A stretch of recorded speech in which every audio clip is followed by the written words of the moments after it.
Students, आप सबका मेरे YouTube चैनल में फिर से स्वागत है। आज हमारा टॉपिक है इन्फ्लेशन। इसके अंतर्गत changes in value of money, मुद्रा के मूल्य में परिवर्तन कैसे होता है, किस रूप में होता है, और उसमें हमारा पहला टॉपिक है आज इन्फ्लेशन, स्फीति या मुद्रा स्फीति। इसको हम मनी इन्फ्लेशन भी कहते हैं। मनी इन्फ्लेशन जैसा कि ये इन्फ्लेशन जो है लगभग हर अर्थव्यवस्था में देखने को मिलता है और इस शब्द से हम लोग जो है परिचित भी हैं कि इन्फ्लेशन यानी कि कीमत में होने वाली वृद्धि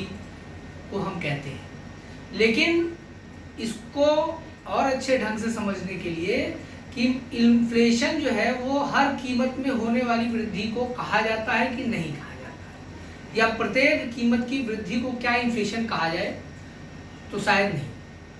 इसलिए क्योंकि इन्फ्लेशन उसको कहते हैं या मनी इन्फ्लेशन उसको कहते हैं जो परसिस्टेंटली राइज इन प्राइस, यानी कि कीमत में कंटिन्यूअसली होने वाली वृद्धि, लगातार होने वाली वृद्धि को ही इन्फ्लेशन कहा जाता है। मान लीजिए किसी ईयर में या किसी टाइम पीरियड में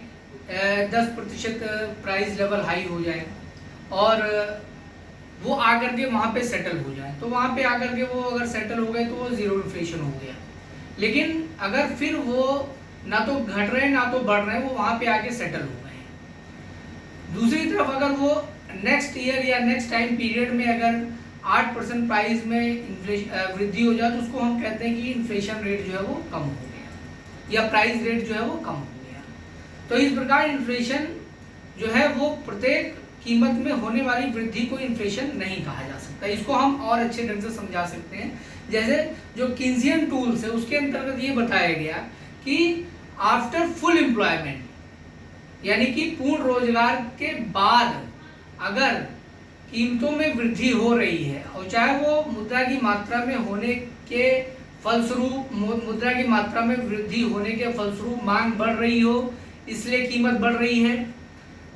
वो आफ्टर फुल एम्प्लॉयमेंट अगर ऐसा हो रहा है, क्योंकि हमारी अर्थव्यवस्था में जितने भी रिसोर्सेज हैं हम उनका फुल यूटिलाइजेशन कर रहे होते हैं और जो साधन होते हैं, प्रोडक्शन फैक्टर्स जो होते हैं, या उसमें आप श्रम को ले लीजिए, तो वो एक तरीके से फुल एम्प्लॉयमेंट का लेवल है, उनको पूरा रोजगार मिला हुआ अर्थव्यवस्था में, रोजगार का स्तर अपने उच्चतम पे है। तो इस प्रकार से हम सप्लाई को उतना नहीं बढ़ा सकते हैं अब जितना कि डिमांड बढ़ रही है। तो निश्चित तौर पे डिमांड और सप्लाई के बीच में एक गैप आ जाता है और वो गैप जो है वो इन्फ्लेशन को क्रिएट करता है। इस प्रकार जैसे कि कीन्स महोदय ने बताया कि फुल एम्प्लॉयमेंट लेवल के बाद अगर कंटिन्यूअसली जो है वो कीमतें बढ़ रही हैं, क्योंकि उसके बाद जो है रोजगार के स्तर में कोई वृद्धि नहीं होती क्योंकि फुल एम्प्लॉयमेंट का लेवल है और रिसोर्सेज का भी हम फुल यूटिलाइजेशन कर रहे होते हैं। इसका मतलब है कि उत्पादन में हम उससे ज़्यादा अब वृद्धि नहीं कर सकते। उत्पादन का संबंध सप्लाई से होता है। जैसे कि एक चीज़ बता दूं, उपभोक्ता का संबंध जो है वो मांग से है, डिमांड से है, और उत्पादक का संबंध जो है वो सप्लाई से यानी कि पूर्ति से है। अब ये इन्फ्लेशन की डेफिनेशन को जो है दो वर्गों में डिवाइड किया गया है। एक तो definition based on quantity theory of money, और दूसरी डेफिनेशन जो है या उसको दूसरे वर्ग में जो डिवाइड किया है कि definition based on excess demand, यानी कि एक क्वांटिटी थ्योरी ऑफ मनी के ऊपर है और दूसरा है एक्सेस डिमांड के ऊपर। इसको हम इस तरीके से समझ सकते हैं कि एक मुद्रा के परिमाण के ऊपर आधारित परिभाषा है और दूसरी जो है वो मांग के आधिक्य पर आधारित परिभाषा है, यानी कि मांग का जो अतिरेक या वृद्धि जो है उसके ऊपर आधारित परिभाषा है। जैसा कि क्वांटिटी थ्योरी ऑफ मनी के ऊपर जो बेस्ड है परिभाषा है उसमें क्राउथर महोदय हैं, कैमरर हैं, हार्ट्रे हैं और फ्रीडमैन आदि अर्थशास्त्री आते हैं जिन्होंने मुद्रा परिमाण के ऊपर आधारित परिभाषाएं दी। तो मुद्रा परिमाण के बारे में जैसे हम पहले ही पढ़ चुके हैं क्वांटिटी थ्योरी ऑफ मनी के अंतर्गत कि वो किस तरीके से प्राइस लेवल को इन्फ्लुएंस करती है और वैल्यू ऑफ मनी को इन्फ्लुएंस करती है और डायरेक्टली उसका संबंध कीमत से भी होता है। तो वो अध्ययन हम कर चुके हैं, उसी के आगे हम अगर बढ़ते हैं जो कि हम मुद्रा स्फीति में हम क्वांटिटी थ्योरी ऑफ मनी और इन्फ्लेशन के बीच में क्या रिलेशनशिप है उसको हम समझाने का प्रयास करेंगे। जैसे कि क्वांटिटी थ्योरी ऑफ मनी के अंतर्गत जो परिभाषाएं दी गई इन सभी अर्थशास्त्रियों के द्वारा, उन सबके विचार एक थे और उन्होंने बताया कि मुद्रास्फीति उस स्थिति को कहते हैं जिसमें एक तरफ तो मुद्रा की मात्रा में वृद्धि हो रही होती है, मगर दूसरी तरफ जो है वस्तुओं और सेवाओं की सप्लाई या पूर्ति जो है वो कम हो रही होती है। तो इस तरीके से इसको समझाने का प्रयास किया कि एक तरफ तो मुद्रा की पूर्ति या मुद्रा की मात्रा में वृद्धि हो रही है, दूसरी तरफ वस्तुओं और सेवाओं की पूर्ति में कमी हो रही है। तो ये एक तरफ जब मुद्रा की मात्रा में वृद्धि होगी तो डिमांड जो है अफेक्ट करेगी, यानी कि मांग बढ़ेगी व्यक्ति की और विनियोग का स्तर भी बढ़ेगा इस प्रकार से। और वस्तुओं और सेवाओं की सप्लाई अगर उतनी नहीं है तो निश्चित तौर पर डिमांड और सप्लाई के बीच में एक गैप आ जाएगा, यानी कि डिमांड ज़्यादा होगी और सप्लाई कम होगी तो कीमत के ऊपर उसका प्रभाव पड़ेगा, कीमत बढ़ जाएगी, उसको इन्फ्लेशन कहा है। दूसरी परिभाषा जो है वो बेस्ड है एक्सेस डिमांड के ऊपर। एक्सेस डिमांड मतलब मांग का आधिक्य। ये भी यही बताता है कि मांग अगर बढ़ रही है, किसी वस्तुओं और सेवाओं का जो उत्पादन है उसके सापेक्ष अगर मांग ज़्यादा है और पूर्ति उतनी नहीं है, पूर्ति कम है, तो निश्चित तौर पे कीमतों में वृद्धि होगी और वो मांग आधिक्य के रूप में दिखाई देगी, यानी कि उसको हम इन्फ्लेशन कहेंगे। और इस मांग आधिक्य की जो परिभाषाएं दी गई हैं वो दी गई हैं कीन्स, विक्सेल और हैंसन के द्वारा, जिसको आगे चल के हम आपको जब डिमांड पुल इन्फ्लेशन के बारे में बताएंगे तो उसमें आपको बताएंगे कि आखिर विक्सेल और कीन्स महोदय ने इसमें क्या बताया। जैसा कि इसको हम और अच्छे ढंग से समझ सकते हैं, क्योंकि कीन्स महोदय ने एग्रीगेट डिमांड और एग्रीगेट सप्लाई की बात की थी। तो इस चित्र के द्वारा वाई एक्सिस पे हमने एग्रीगेट डिमांड और एग्रीगेट सप्लाई को लिया है और एक्स एक्सिस पर एम्प्लॉयमेंट लेवल को लिया है। और हमारी जो एग्रीगेट सप्लाई वो ये है, एएस के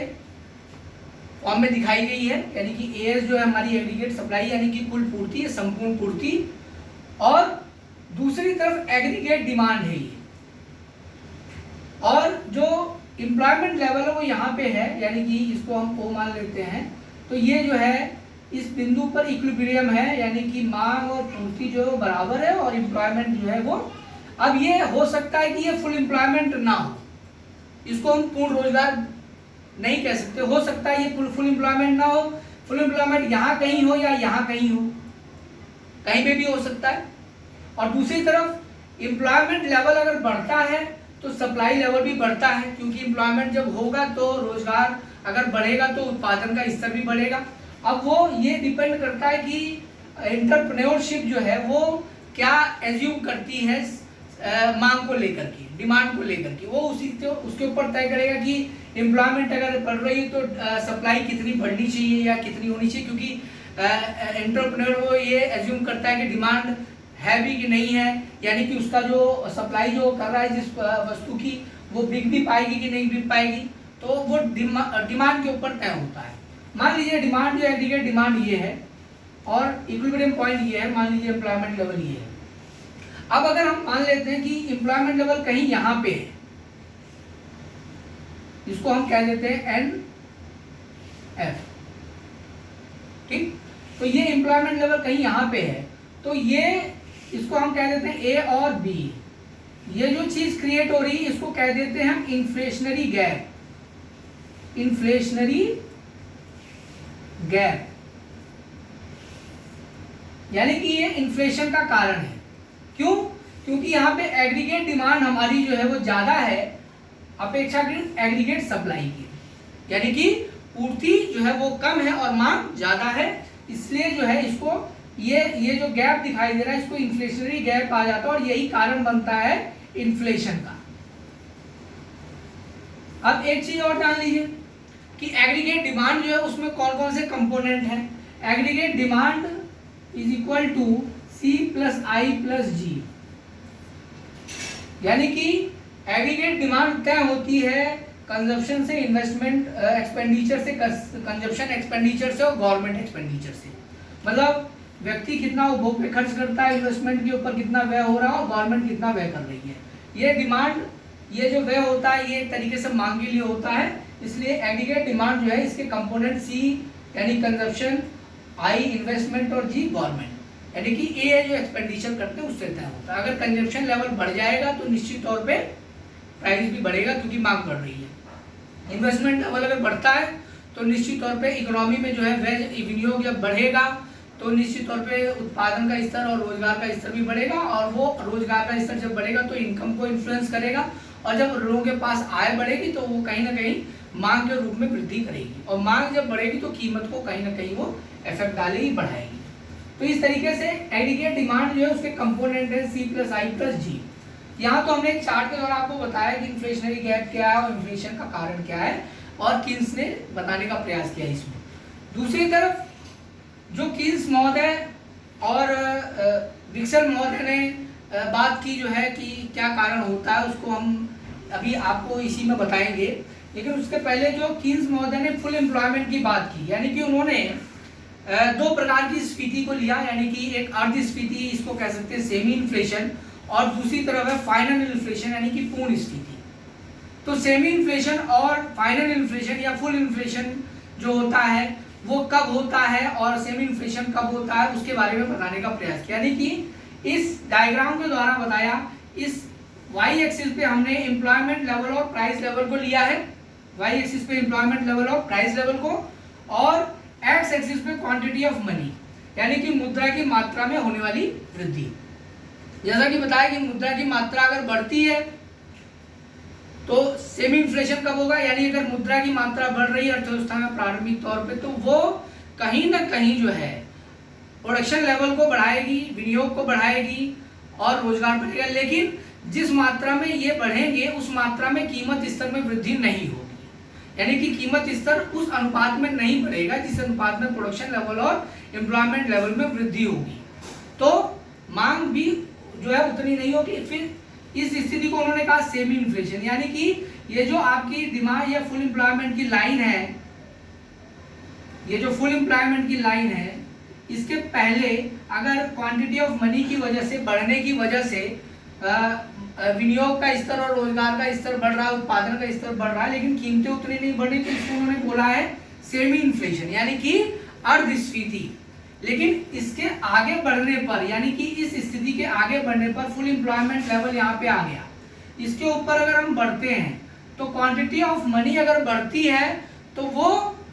कीमत को डायरेक्टली इन्फ्लुएंस करेगी, क्योंकि इसके बाद जो है हम सप्लाई में उतना वृद्धि नहीं कर पाएंगे, यानी कि चूंकि मैंने पहले ही बताया कि हम अपने रिसोर्सेज का भी फुल यूटिलाइजेशन कर रहे होते हैं, और यहाँ पे एम्प्लॉयमेंट का लेवल भी जो होता है वो पूरा हो चुका होता है, यानी कि सबको रोजगार मिल चुका होता है और कीमतें इसके बाद बढ़ना शुरू होती, इसी वजह से इसको कहा इन्होंने फाइनल इन्फ्लेशन यानी फुल इन्फ्लेशन, पूर्ण स्फीति। तो इस तरीके से इसको समझाने का प्रयास किया। अब जैसा कि विक्सल और किन्स महोदय ने बात की, तो इनका जो विचार था, चूंकि आज हम आपको इन्फ्लेशन के अंतर्गत दो प्रकार के इन्फ्लेशन ज्यादातर पढ़ाए जाते हैं और बताए जाते हैं, एक तो डिमांड पुल इन्फ्लेशन और दूसरा होता है cost push inflation. Demand pull inflation and cost push inflation, यानी कि मांग प्रेरित स्फीति और लागत प्रेरित स्फीति। तो आज हमारा जो टॉपिक है वो है डिमांड पुल इन्फ्लेशन, इसको हम आपको आगे बताएंगे। डिमांड पुल इन्फ्लेशन के अंतर्गत जैसे जो विचार दिया गया वो ये कि क्वांटिटी ऑफ मनी अगर बढ़ती है तो मांग बढ़ जाएगी, और मांग बढ़ेगी और उसके सापेक्ष अगर वस्तुओं और सेवाएं जो है उतनी नहीं है तो निश्चित तौर पे कीमत बढ़ेगी। लेकिन इसके क्रम को नहीं बताया लोगों ने। विक्सेल और किन्स ने इसके क्रम को बताया कि ये ऐसा होता क्यों है, यानी कि क्वांटिटी ऑफ मनी जब बढ़ती है तो डिमांड क्यों पुल करती है और उसके सापेक्ष कीमत क्यों बढ़ जाती है। ये इस चीज को क्रम से उन्होंने बताने का प्रयास किया विक्सेल और किन्स महोदय ने। विक्सेल के जो विचार थे, उन्होंने कहा कि अगर बैंक जो है वो लोन इशू करना बढ़ा दें, यानी लोन की मात्रा को अगर बढ़ा दें तो सीधे सीधे जो है विनियोग की मात्रा जो है वो बढ़ जाती है और बचत की मात्रा जो है वो कम हो जाती है, और जब विनियोग की मात्रा बढ़ती है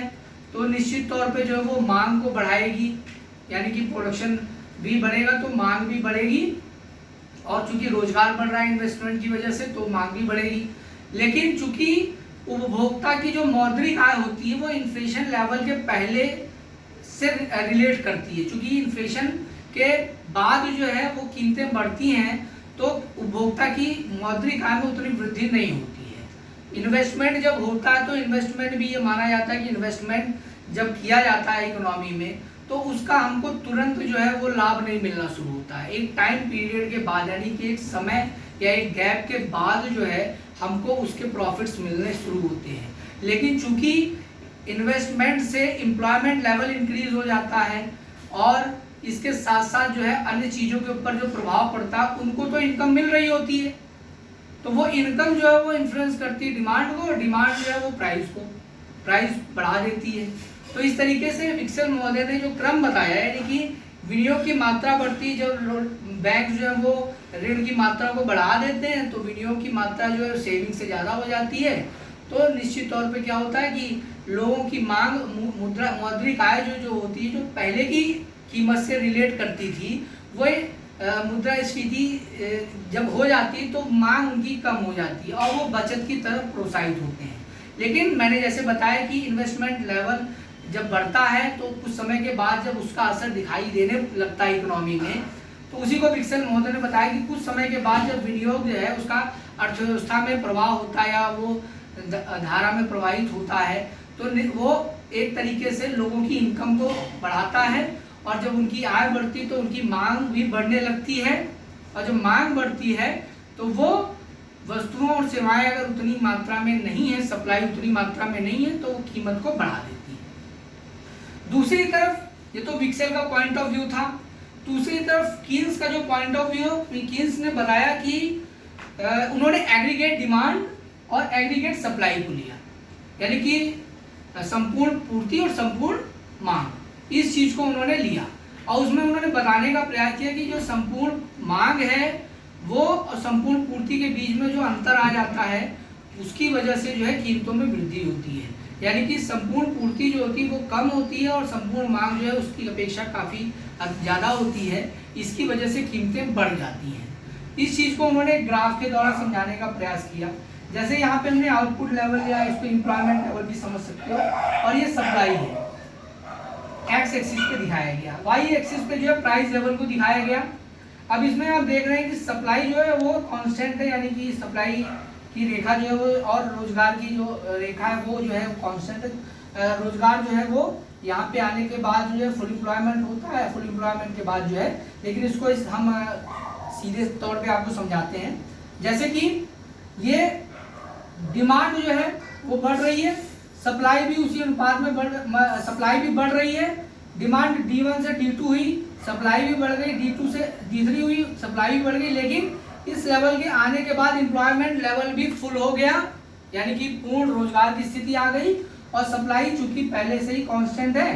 तो निश्चित तौर पे इसके बाद अगर डिमांड बढ़ती है, D4 हो जाती है, तो कीमतों में वृद्धि ज़्यादा होगी। कीमत यहाँ पे भी बढ़ रही, P1, P2, P3, लेकिन इस बिंदु के बाद चूंकि हम डिमांड और सप्लाई में आप देख रहे हो कि सप्लाई और एम्प्लॉयमेंट लेवल भी फुल हो चुका है, इसलिए सप्लाई को उतना नहीं बढ़ाया जा सकता है जितना कि डिमांड बढ़ती है तो कीमतें बढ़ेंगी। तो इस तरीके से ग्राफ में आपको समझाएंगे प्राइस लेवल में किस तरीके से वृद्धि हो रही है, और वो इसलिए हो रही है क्योंकि डिमांड जो है वो ज़्यादा है और सप्लाई जो है वो कम है। सप्लाई को फुल एम्प्लॉयमेंट के बाद इंक्रीज नहीं किया जा सकता है। तो इस तरीके से समझाने का प्रयास किया। इसी के साथ साथ उन्होंने ये भी बताया कीन्स महोदय ने कि मुद्रा की मात्रा जो है वो मांग के, मुद्रा की मात्रा और मांग के बीच में कोई डायरेक्ट रिलेशनशिप नहीं है, क्योंकि मुद्रा की मात्रा जब बढ़ती है, जैसा कि पहले मैंने आपको बताया कि जब मुद्रा की मात्रा बढ़ती है तो रेट ऑफ इंटरेस्ट वो घट जाता है और विनियोग की मात्रा बढ़ जाती है। दूसरी तरफ अगर रेट ऑफ इंटरेस्ट घट भी जाए थोड़ी देर के लिए और विनियोग की मात्रा बढ़ भी जाए, लेकिन मैंने एक चीज आपको बताई थी, MEC, marginal efficiency of capital, marginal efficiency of capital, यानी कि पूंजी की सीमांत दक्षता अगर नहीं बढ़ रही है तो निश्चित तौर पे किसी प्रकार से इन्वेस्टमेंट लेवल के ऊपर और मांग के ऊपर कोई प्रभाव नहीं पड़ेगा। ये चीज मैंने आपको पहले ही बताई थी। तो ये डिपेंड करता है। अब मान लेते हैं कि लोग विनियोग करते हैं, ये मान लेते हैं कि रेट ऑफ इंटरेस्ट हाई है और विनियोग की मात्रा जो है कम होगी, क्योंकि रेट ऑफ इंटरेस्ट हाई होगा तो विनियोग की मात्रा कम होगी, और मुद्रा की मात्रा जो है वो जब कम होती है या ज़्यादा होती है तो रेट ऑफ इंटरेस्ट कम होता है। इस चीज़ को मैंने पहले भी बताया। अब मान लीजिए कि रेट ऑफ इंटरेस्ट हाई हो जाता है, फिर क्या करेंगे लोग, जो अपने पास उन्होंने पैसा जो है सेविंग के तौर पे रखा है, या आप कह सकते हो उन्होंने, जैसा कि मैंने पहले बताया था, स्पेकुलेटिव मोटिव के लिए रखा है, उस पैसे को रिलीज करने लगेंगे और उनकी मांग बढ़ जाएगी। तो ये चीज़ बताया उन्होंने कि मांग और मुद्रा की मात्रा में कोई डायरेक्ट रिलेशनशिप नहीं है, ये इसके बिना भी हो सकती है, इसके साथ भी हो सकती है। तो ये चीज़ बताने का प्रयास कीज महोदय ने किया। दूसरी तरफ डिमांड पुल इन्फ्लेशन आखिर होता क्यों है, डिमांड पुल इन्फ्लेशन के क्या रीजंस हैं, क्या कारण हैं, इसके बारे में बताना है। अब डिमांड पुल इन्फ्लेशन का फर्स्ट रीजन जैसे बताया, high level of public expenditure, यानी कि जो सार्वजनिक व्यय है, लोक व्यय है जो सरकार करती है, वो अगर बढ़ जाए तो निश्चित तौर पे अगर सार्वजनिक व्यय बढ़ता है तो फॉर एग्जांपल सरकार बहुत सारे काम करती है, पब्लिक एक्सपेंडिचर के अंतर्गत पर्टिकुलर किसी पर्सन को या किसी इंडिविजुअल को जो है प्रॉफिट नहीं मिलता है, वो होल सोसाइटी को मिलता है, पूरे देश को मिलता है जहाँ भी वो किया जाता है। तो उससे होता क्या है, जैसे कि अगर पब्लिक एक्सपेंडिचर बढ़ा तो कुछ लोगों को रोजगार मिलेगा, कुछ नए एसेट्स तैयार होंगे, तो इन सारी चीज़ों से जब आय बढ़ेगी, लोगों की रोजगार मिलेगा, लोगों को प्रोडक्शन लेवल हाई बढ़ेगा, तो निश्चित तौर पे उनकी डिमांड्स भी बढ़ेंगी, और वो डिमांड जो है फिर वो जाकर के इन्फ्लुएंस करेंगी किसको, प्राइस लेवल, यानी कि सप्लाई। ये चीज़ ध्यान रखना है, क्योंकि डिमांड बढ़ रही है, सप्लाई नहीं बढ़ रही है, तभी वो कहा जाएगा स्फीति, और उसी को हम डिमांड पुल इन्फ्लेशन कहते हैं। यानी कि मांग अगर बढ़ रही है और सप्लाई नहीं बढ़ रही है तभी डिमांड पुल इन्फ्लेशन और इन्फ्लेशन होगा। तो डिमांड पुल इन्फ्लेशन का एक कारण तो हो गया पब्लिक एक्सपेंडिचर का बढ़ना, क्योंकि पब्लिक एक्सपेंडिचर एक तरफ आपकी आय में वृद्धि करता है, दूसरी तरफ जो है वो रोजगार में वृद्धि करता है, तो आय बढ़ती है, और दूसरी तरह से अगर सोचा जाए तो लोगों की जो मौद्रिक आय होती है वो उतनी है अगर मान लीजिए, और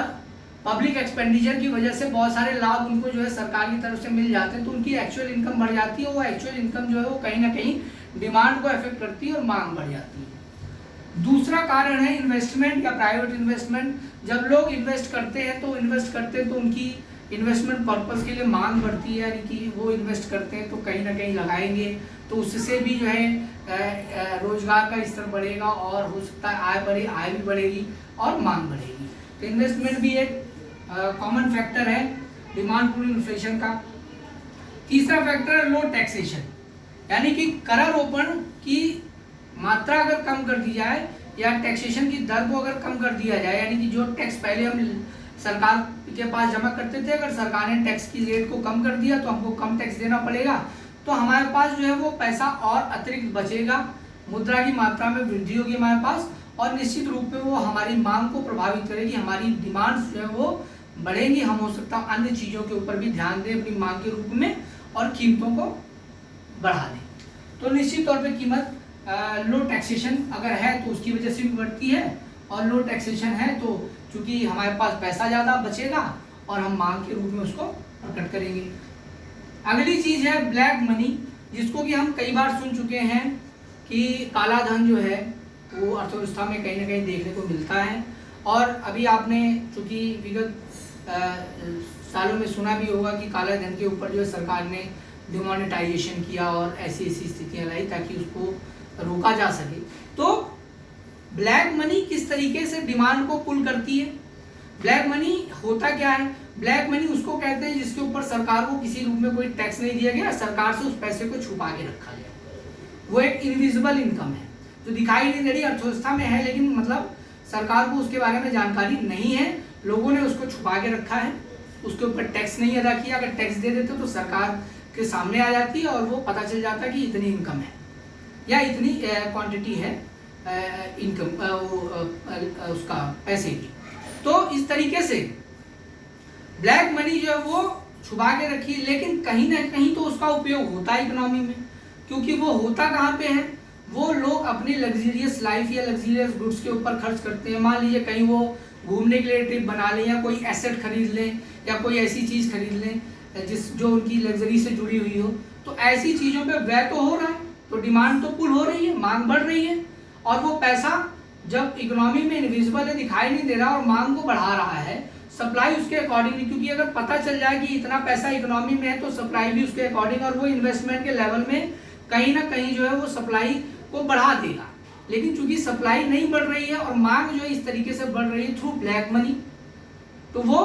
डिमांड पुल इन्फ्लेशन होगा, उसको डिमांड पुल इन्फ्लेशन कह सकते हैं। ग्रोथ इन पॉपुलेशन, अगर जनसंख्या बढ़ रही है तो ये तो निश्चित है कि अगर किसी देश की जनसंख्या अगर बढ़ेगी और चूंकि जनसंख्या बढ़ती है तो मांग बढ़ती है और सप्लाई उसके अकॉर्डिंग नहीं होगी तो निश्चित तौर पे कीमतों में वृद्धि होगी, इन्फ्लेशन लेवल हाई होगा। क्योंकि पॉपुलेशन एक तरफ बढ़ती है तो आपूर्ति में उतनी जल्दी वृद्धि नहीं होती जितनी फास्ट आपकी पॉपुलेशन बढ़ रही है, और दूसरी तरफ पॉपुलेशन जो है वो एक टाइम पीरियड के बाद, जो एक बच्चा पैदा होगा तो एक टाइम पीरियड के बाद इकोनॉमी में अपना कंट्रीब्यूशन देना शुरू करेगा, तो वो उतने उस पीरियड से पहले तो कुछ करेगा नहीं, उसके पहले तो वो सिर्फ जो है वो इनटेक करेगा। जैसा कि माल्थस की थ्योरी है कि अगर कोई बच्चा पैदा होता है तो पॉपुलेशन में उसको इंक्लूड तो कर लिया जाता है, लेकिन आप वो किसी प्रकार का कोई पार्टिसिपेंट जो है इकोनॉमी में नहीं करता, किसी प्रकार का प्रोडक्शन लेवल को इंक्रीज करने का काम नहीं करता है, तो लेकिन इनटेक तो वो कर रहा है, किसी न किसी रूप में उपभोग कर रहा है, तो वो उपभोग जो है मांग को सृजित करता, मांग बढ़ जाती है। तो पॉपुलेशन ग्रोथ भी है, कारण है। फिर क्रेडिट फॉर्मेशन, क्रेडिट फॉर्मेशन जो बैंक, जैसा कि पहले बताया और कीन्स महोदय ने भी, विक्सेल ने भी बताया कि अगर बैंक क्रेडिट फॉर्मेशन यानी ऋण ज़्यादा देना शुरू करें तो इन्वेस्टमेंट लेवल हाई हो जाता, रोजगार बढ़ेगा तो आय बढ़ेगी, और आय बढ़ेगी तो निश्चित तौर पे जो है लोगों की मांग बढ़ेगी, और वो मांग जो है वो कहीं ना कहीं इम्पैक्ट डालेगी प्राइस लेवल के ऊपर, कीमत के ऊपर, और कीमतें बढ़ जाएंगी, उसको इन्फ्लेशन कहा है। लास्ट है disposable income, but not least, ये लास्ट है, लीस्ट नहीं है। डिस्पोजेबल और भी कारण हो सकते हैं क्योंकि साइकोलॉजिकल इफेक्ट भी होते हैं। डिस्पोजेबल इनकम जो है उसको कहते हैं, फॉर एग्जांपल जो हमारी आय है उसमें से सारी चीज़ों को देने के बाद जो बचता है, फॉर एग्जांपल जैसे हम टैक्सेस दे देते हैं टैक्स पे, या हमने सेविंग कर ली, तो सेविंग और टैक्सेस और इन सारी चीज़ों पे व्यय करने के बाद या रखने के बाद जो हमारे पास पैसा बचता है उसको हम डिस्पोजेबल इनकम कहते हैं। डिस्पोजेबल इनकम अगर बढ़ जाए, कैसे बढ़ेगी? मान लीजिए टैक्स रेट जैसे बताया, टैक्सेशन की दर को जो है अगर कम कर दिया गवर्नमेंट ने, तो उस रूप में जो है वो आपके पास पैसा बढ़ जाए, डिस्पोजेबल इनकम जो बढ़ जाएगी आपकी। सेविंग आपने कम कर दी तो वो कहीं ना कहीं आपकी डिस्पोजेबल इनकम में वृद्धि करेगी। फॉर एग्जांपल मान लीजिए आपके पास पैसा 100% आप लेके चलते हो और उसमें से 30% सेविंग और टैक्सेस में चला जाता है, टैक्सेस। अब अगर मान लीजिए सेविंग और टैक्सेस आपने कम कर दिया और ये हो गया 15%, तो ये 15% यहाँ पे जब आएगा, यानी कि 100% में जब 30% गया तो 70% इनकम आपके डिस्पोजेबल इनकम बची थी। अब मान लीजिए ये सेविंग और टैक्सेस कम हो जाते हैं तो आपकी 15% सेविंग और टैक्सेस में जाती है, तो ये 70% की जगह कितना हो जाएगा, 85% हो जाएगा, यानी कि 15% आपकी डिस्पोजेबल इनकम है, और वो 15% जो आपकी इनकम में वृद्धि हुई डिस्पोजेबल इनकम में, वो आपकी मांग को बढ़ाएगी किसी ना किसी रूप में, और पूर्ति उसके अनुपात में उतनी नहीं है तो कीमत बढ़ जाएगी। तो ये मैंने आज आपको इन्फ्लेशन के अंतर्गत जो है डिमांड पुल इन्फ्लेशन के बारे में बताया, और उनकी परिभाषाएं जैसे क्वांटिटी थ्योरी ऑफ मनी की परिभाषा, एक्सेस डिमांड की परिभाषा, कीन्स और विक्सेल ने जो कहा थ्रू डायग्राम्स मैंने आपको बताया। अब अगला नेक्स्ट वीडियो जो है हमारा होगा वो होगा कॉस्ट पुश इन्फ्लेशन के ऊपर, जिसके बारे में हम चर्चा करेंगे अगले वीडियो में। आज के लिए इतना।